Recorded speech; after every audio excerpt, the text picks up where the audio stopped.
Me encuentro junto al río Jordán porque este domingo de nuevo viene a nuestro encuentro San Juan el Bautista. Y este domingo es especial. El tercer domingo de Adviento es conocido en latín como el domingo Gaudete, que significa estén alegres, gócense en el Señor. ¿Y por qué se llama de este modo? Porque es el domingo en el que se insiste en estas palabras, en este concepto de que hay que alegrarnos porque la salvación se acerca. Entonces, de cierto modo podemos decir que las lecturas nos quieren indicar cuál es el motivo de nuestra alegría y de nuestro gozo, para darnos esperanza. Vamos a explicar bien qué es esto porque es súper importante. Hay muchísimos motivos para la desesperanza. ¿Qué es la desesperanza? El desánimo. Cuando vemos todo lo negativo que hay en el mundo o en nuestro país o en la iglesia o dentro de nuestra propia vida, hay muchos signos de desesperanza y de desánimo. Podemos perder precisamente el aliento y dejarnos derrotar porque nos podemos volver fatalistas, pesimistas, negativos, ¿no? Alguno ha dicho por ahí que un pesimista simplemente es un realista bien informado, ¿no? Entonces es una manera un poco graciosa de ser un poco negativo, ¿no? De decir, no, la realidad es bastante negativa. Y hay algo de sabiduría en eso y hay algo, en cambio, también de paganismo. Entonces vamos a ver qué significa esto de la esperanza cristiana, porque este domingo de algún modo nos invita a esto. Si el Señor está viniendo, eso tiene que mantenernos en pie a pesar de todo lo negativo. La primera lectura es del profeta Isaías, como en todo el Adviento, sabemos todos los días de Adviento tenemos un fragmento del profeta Isaías, que era el profeta que hablaba al pueblo de Dios en el exilio de Babilonia, en un momento crítico de la historia de Israel, en el que se había perdido mucho la esperanza, porque ¿cómo esperar en el Señor que había prometido su salvación, el Señor que había escogido a su pueblo, y ahora en cambio Jerusalén destruida, el templo destruido, el pueblo exiliado bajo el dominio de extranjeros en Babilonia, muy lejos de su tierra, un pueblo triste, un pueblo que se siente defraudado, abandonado, sin esperanza? Y viene el profeta Isaías a decirles, el Espíritu del Señor está sobre mí porque me ha enviado a anunciar la buena nueva a los pobres y a los afligidos, a los cautivos la libertad y a los afligidos la buena noticia. Entonces, ¿de qué se trata todo esto? ¿Por qué los cristianos tenemos esperanza? No necesariamente somos optimistas en un sentido ingenuo de la palabra, ¿no? Entonces vamos a explicar un poco qué significa o cuál es la diferencia entre ser optimista y el tener esperanza cristiana. Es importante saber esta diferencia. El optimista puede ser un ingenuo, ¿no? Muchas veces se dice así, ¿no? Que hay que ser optimistas, que hay que tener hay que ser positivos, hay que tener buenas expectativas, porque si tú esperas el bien, te va a ir bien. Pero eso es como un autoengaño, simplemente es como una especie de autosugestión psicológica de decir, no, tú piensas que todo va a salir bien para que salga bien. Eso hasta es un poco como supersticioso quizá. Y no es esa la esperanza cristiana. La esperanza cristiana es mucho más profunda. La esperanza cristiana lo que nos quiere enseñar es que hay una fuerza detrás de todo, que es el amor de Dios que está presente y que al final tiene la última palabra. El amor de Dios, la sabiduría de Dios es más fuerte que todas las vicisitudes de esta vida. Entonces, Dios tiene la última palabra, Dios tiene un propósito con todo lo que ocurre. Entonces, cuando vemos la situación del mundo, ¿no? Con todas las guerras, aquí por ejemplo en Israel hay una guerra que desde hace décadas que no era tan grave, tan complicada. Si uno se pone a hacer análisis, todos los analistas pues tienen previsiones bastante negativas y no es para menos. Pero si nos vamos no solo a la situación de este país, sino a la situación mundial y vemos la guerra en Ucrania y vemos la economía y vemos el petróleo y vemos la situación en tantas partes del mundo, podemos volvernos también muy pesimistas porque hay muchos motivos para ser negativos y algunos entonces ya auguran el fin del mundo y comienzan con este tipo de razonamientos negativos. Es una posibilidad. Luego vamos a nuestros propios países y muchas veces es lo mismo. Vemos que la política va bastante mal y que hay corrupción y que luego los partidos, hay peleas constantes y uno no ve una salida, una alternativa real, y entonces uno también se llena de pensamientos negativos del futuro y no es posible y esto en qué va a acabar. Y volvemos a lo mismo, ¿no?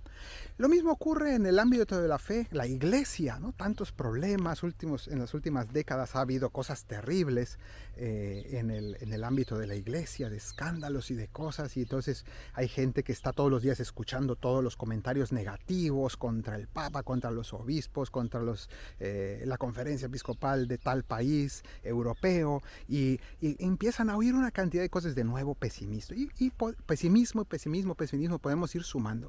Lo mismo puede ocurrir en nuestra propia vida, como decía, cargarnos de pesimismo. Entonces, aquí no se trata de ser ingenuos y decir, no pasa nada, todo va a salir bien. ¿Cuál es la esperanza cristiana? La esperanza cristiana es saber, Dios tiene la última palabra, Dios tiene un plan en todo esto, Dios al final se saldrá con la suya. Y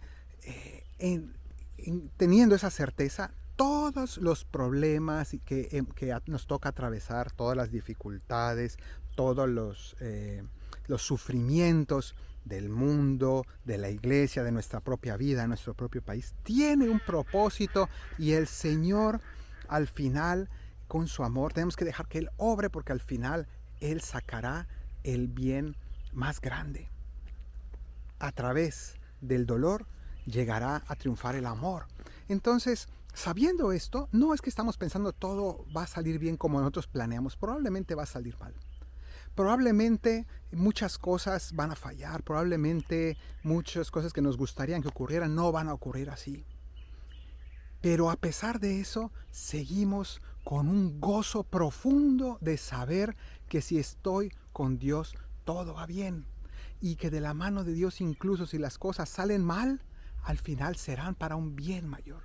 Entonces, esa esperanza también nos hace ver que el bien no está del todo perdido, ¿no? Muchas veces estamos haciendo unos análisis del mundo, unos análisis de la iglesia, unos análisis de todo, desde un punto de vista muy racional, y nos parece que todo va muy mal, pero el profeta Isaías y San Juan Bautista nos va a ayudar aquí en el Jordán, porque él será también entrevistado. Vemos cómo en el Evangelio le hacen esa entrevista. ¿Tú quién eres? Si eres el Mesías, eres Elías, ¿tú quién eres? Dinos. Y él dice, viene uno que es antes de mí, era primero que yo, y ese viene a bautizarles no con agua, no con esta agua del Jordán, sino en espíritu. Bueno, entonces está en el fondo diciendo, el Espíritu del Señor está sobre él, sobre Jesucristo. Jesucristo es nuestra esperanza. Este es el punto central. Si el Señor ha intervenido en la historia, si Él se ha encarnado, si Él ha venido a este mundo, es porque ha venido a tener la última palabra, su palabra que se hizo carne. Y esa es nuestra gran esperanza. Entonces, a partir de allí, Isaías quiere hacernos ver el germen de bien, cómo el bien germina en este mundo. El germen, ¿qué es? Es ese primer brote, ¿no?, de la semilla, ¿no?, pequeñito, pero esto va a más, va a crecer, va a mayor.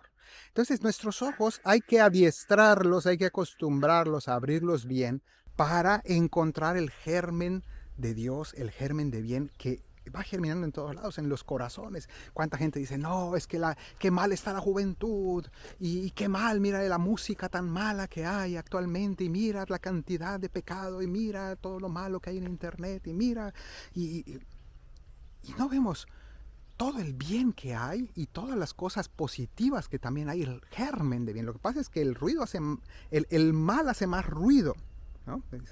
El mal hace ruido y el ruido hace mal. O el bien no hace ruido y el ruido no hace bien.